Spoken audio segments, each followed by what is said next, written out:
जय श्री राम।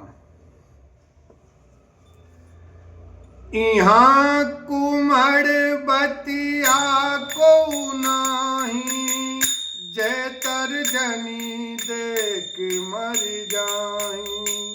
देख कोठार चराचन बाना, मैं कछुका सहित अभिमाना। लक्ष्मण जी कह रहे हैं, यहाँ कोई कुमड़े की बतिया, छोटा कच्चा फल नहीं है जो तर्जनी सबसे आगे की उंगली को देखते ही मर जाती हैं। कोठार और धनुष्बाण देख कर ही मैंने कुछ अभिमान सहित कहा था। भृगुसुत समझी जने बिलो की, जो कछु कहूं सहूं ऋष रोकी। सुरमही सुर हरिजन अरुगाई, हमरे कुल इन पर न सुराई। भृगुवंशी समझकर और यज्ञोपवीत देखकर तो जो कुछ आप कहते हैं उसे मैं क्रोध को रोककर सह लेता हूं। देवता, ब्राह्मण, भगवान के भक्त और गौ, इन पर हमारे कुल में वीरता नहीं दिखाई जाती। बंधे पाप अपकीरति हारे, मारत हूँ पपरिय तुम्हारे। कोटि कुलिस सम बचन तुम्हारा, व्यर्थ धरऊं धनुबान कुठारा।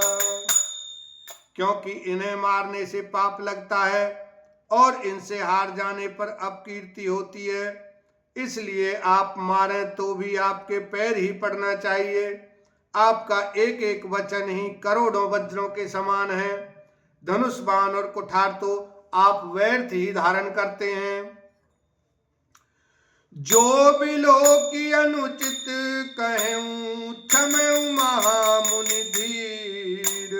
सुनि सरोस भृगुवंश मणि, बोले गिरा गभीर। लखन सिया राम, जय जय राम। इन्हें धनुष बाण और कुठार को देखकर मैंने कुछ अनुचित कहा हो तो उसे हे धीर महामुनि क्षमा कीजिए। यह सुनकर भृगुवंश मुनि परशुराम जी क्रोध के साथ गंभीर वाणी बोले, कौशिक सुनहु मंद यहु बालक। कुटिल काल बच निज कुल घालक। भानुवंश राकेश कलंकु, निपट निरंकुश अबुध असंकु। हे विश्वामित्र सुनो, यह बालक बड़ा कुबुद्धि और कुटिल है। काल के वश होकर यह अपने कुल का घातक बन रहा है। यह सूर्यवंश रूपी पूर्ण चंद्र का कलंक है। यह बिल्कुल उदंड, मूर्ख और निडर है। काल कवल होई चन माई, कहूं पुकार खोरी मोई नाई। तुम हट कहूं जो तेऊ उबारा, कही प्रताप बल रोष हमारा। अभी क्षण भर में यह काल का ग्रास हो जाएगा। मैं पुकार कर कह देता हूं, फिर मुझे दोष नहीं। यदि तुम इसे बचाना चाहते हो तो हमारा प्रताप, बल और क्रोध बतला कर इसे मना कर दो। लखन कहेऊ मुनि सुजसु तुम्हारा, तुम अछत कोई भरने पारा। अपने मुंह तुम आपनी करनी, बार अनेक भांति बहुबरनी। लक्ष्मण जी ने कहा, हे मुनि, आपका सुयश आपके रहते दूसरा कौन वर्णन कर सकता है। आपने अपने ही मुंह से अपनी करनी अनेकों बार बहुत प्रकार से वर्णन की है। नहीं संतोष पुनि कछ कहूं, जन ऋष रोक दुसै दुख सहूं। वीर व्रती तुम धीर अचोबा, गारी देत न पावहु शोभा। इतने पर भी संतोष न हुआ हो तो फिर कुछ कह डालिए। क्रोध रोक कर अस है दुख मत सहिए। आप वीरता का व्रत धारण करने वाले, धैर्यवान और क्षोभ रहित हैं, गाली देते शोभा नहीं पाते। सूर समर करनी करई कई न जनावई आप, विद्यमान रन पाय रिपु कायर कतई प्रताप लखन सिया राम जय जय राम। सूरवीर तो युद्ध में करनी सूरवीरता का कार्य करते हैं कहकर अपने को नहीं जानते। शत्रु को युद्ध में उपस्थित पाकर कायर ही अपने प्रताप की डींग मारा करते हैं। तुम तो कालो को जनु लावा, बार बार मोई लागी बुलावा, सुनत लखन के बचन कठोरा, परसु सुधारी धरऊं कर घोरा। आप तो मानो काल को हाथ लगाकर बार बार उसे मेरे लिए बुलाते हैं। लक्ष्मण जी के कठोर वचन सुनते ही परशुराम जी ने अपने भयानक परसे को सुधार कर हाथ में ले लिया।